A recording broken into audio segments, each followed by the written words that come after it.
Welcome to my channel Shubhada blog या चॅनलवर तुमचे सगळ्यांचे मनापासून स्वागत। तर आजची रेसिपी असणार आहे झणझणीत आणि चमचमीत अशी चिकन रस्सा भाजी, जी की घाटी स्टाईलमध्ये मी बनवलेली आहे। चला तर मग रेसिपीला स्टार्ट करूया। सर्वात पहिले मी अर्धा किलो चिकन मॅरिनेट करून घेतलं, थोडंसं लिंबू रस आणि हळद लावून। त्यानंतर मी अळणी सूप तयार करणार आहे। त्यासाठी थोडी कोथिंबीर, 10 ते 12 लसणाच्या पाकळ्या आणि अद्रक टाकून ती पेस्ट तयार करून, त्यानंतर आमटीसाठी लागणारे साहित्य काढून घेतले। धने, लसूण, कोथिंबीर, खोबरं, आलं आणि कांदे। तर हे सर्व जिन्नस मी तव्यावरती गोल्डन ब्राऊन रंगावरती फ्राय करून घेणार आहे, भाजून घेणार आहे। सर्वात पहिले मी धने भाजून घेतले, त्यानंतर खोबरं टाकलं, खोबरं पण ब्राऊन रंगावरती भाजून घेतलंय। खोबरं छान भाजलं की मी टाकणार आहे मग कांदे। कांद्याला थोडं मीठ आणि तेल टाकायचं आहे, त्यामुळे लवकर कांदा फ्राय होतो।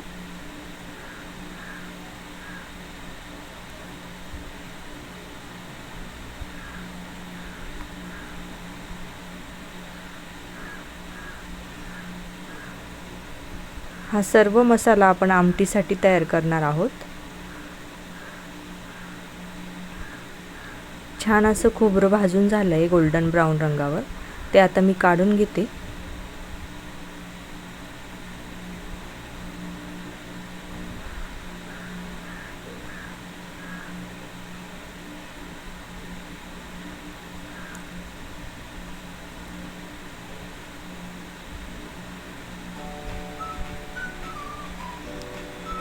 त्यानंतर मी कांदा छान असा फ्राय करून घेते। थोडं तेल आणि मीठ टाकायचं आहे, त्यामुळे कांदा लवकर फ्राय होतो।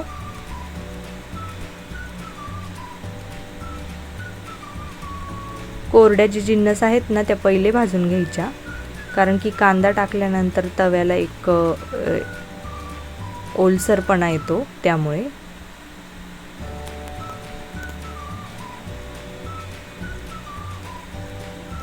कांदा छान असा फ्राय झाला आहे, तोही मी आता काढून घेते। त्यानंतर लसूण आणि आलंही मी थोडंसं तेलावरती फ्राय करून घेते। इथे मी लसूण थोडाच वापरते, कारण मी अळणी जे बनवणार आहे त्यातही लसूण घातलेला आहे म्हणून।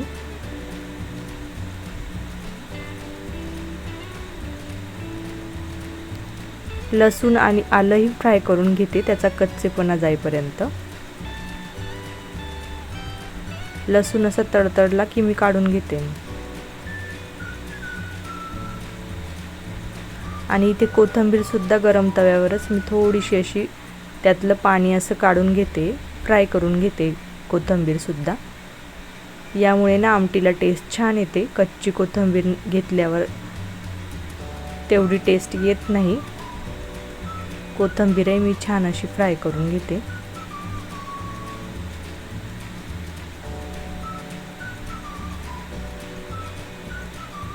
ही मी माझी रेसिपी शेअर करते तुमच्यासोबत।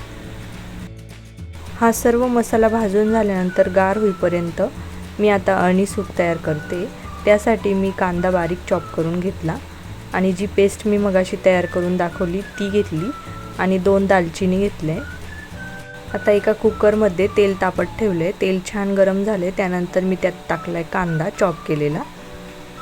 कांदा छान सोनेरी रंगावरती फ्राय झाला की त्यामध्ये ती पेस्ट टाकणार आहे मी, जी की मगाशी करून दाखवली ती। थोडी कोथिंबीर, लसूण आणि आलं घेतलं होतं मी, ती पेस्ट टाकते। चिकन आधी अळणी शिजवून घेतलं ना की आमटीला टेस्ट छान येते।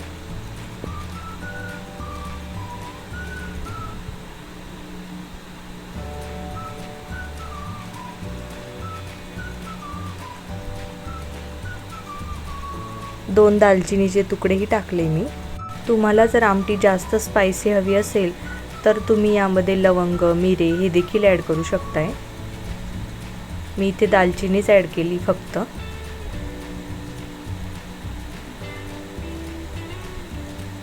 लहान मुलं खाणार असतील तर लवंग आणि मिरे ॲड करू नका, जास्त स्पायसी होते ते।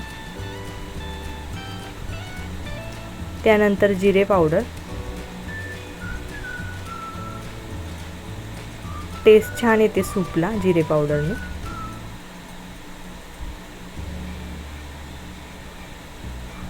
हे सर्व छान फ्राय झालं. यात ॲड करायचं आता चिकन, जे की मॅरिनेट करून ठेवलं होतं. आणि चिकनही छान असं फ्राय करून घेते मी. लगेच पाणी टाकणार नाही मी यामध्ये, तसंच मी झाकण ठेवलं आहे आता कुकरवर. लगेच पाणी ॲड करायचं नाही. झाकण ठेवलं की आपोआप त्या वाफेवरती पाणी तयार होतं त्यामध्ये, आणि यामुळे ना पीसला टेस्ट छान येते. त्यानंतर मी जे झाकणावर पाणी गरम केलं ते त्यात ॲड केलं आहे, आणि हवं तेवढं पाणी टाकून मग कुकरच्या 4 ते 5 शिट्ट्या करून घेतल्या. इथे अळणी सूप माझं तयार झालेलं आहे. आता मी आमटीला फोडणी देते. आपण जो कांदा, धने, लसूण, कोथिंबीर हा मसाला भाजून घेतला ना, त्याची मी पेस्ट तयार करून घेतलेली आहे मिक्सरला, आणि ती छान अशी फ्राय करून घेते आता तेलामध्ये. त्यामध्ये हिंग, अर्धा चमचा लाल तिखट आणि 1 ते 2 चमचे गरम मसाला, घरगुती काळा मसाला ॲड केलेला आहे.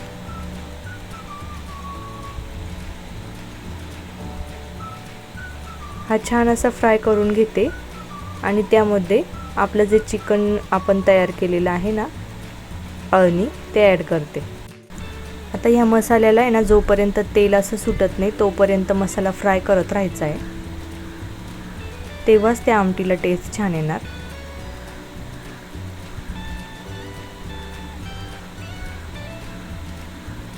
आता इथे ना मसाला छान असा फ्राय झालेला आहे माझा. त्यामध्ये मी जे अळणी करून घेतलेलं आहे ना, चिकन आधी शिजवून घेतलं आहे, ते ॲड करते. याचा थिकनेस तुम्हाला हवा तेवढा ठेवा. भाजी थिकही ठेवू शकताय. ती आपण तांदळाच्या भाकरीबरोबर सर्व करू शकताय, छान लागते. मसाला छान असा फ्राय झाला. त्यामध्ये मी सर्व असं चिकन टाकून घेते आता, आणि हवं तेवढं आपल्याला थिकनेस वाढवायचा आहे भाजीचा. तुम्हाला जशी पाहिजे तशी, घट्ट, पातळ वगैरे. इथे आपली मस्त अशी झणझणीत आणि चमचमीत चिकन रस्सा भाजी तयार आहे सर्वसाठी. रेसिपी जर आवडली तर लाईक करा आणि चॅनलला सबस्क्राईब करा. चला भेटू आपण नेक्स्ट व्हिडिओमध्ये. बाय.